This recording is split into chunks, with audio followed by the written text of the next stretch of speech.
Pang reel ate sa Facebook. Oo.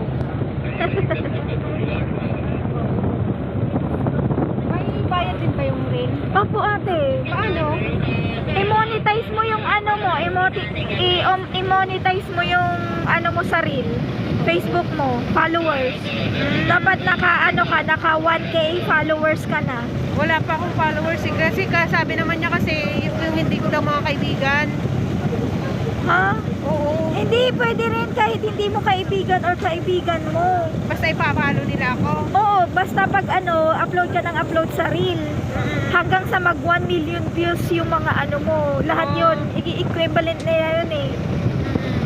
Mga 2K pa lang yung mga ano ko, views ko. Nasa 10K na ako.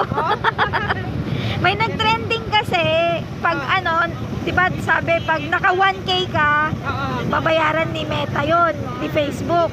Eh kasi hindi ko pa yun in-upload ko lang yun 7 days ago. Nag-trending kagad siya 6.2K.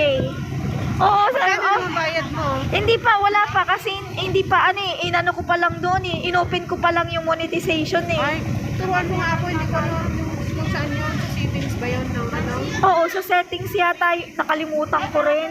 Inano sa akin ni yung sino bang kunyang to? Si yung Lokang Jalin ba yun? Kalokang Jalin? Oo. Sinabi niya doon yung paano i-monetize mo yung Facebook account mo. Ilang days yung pag-monetize?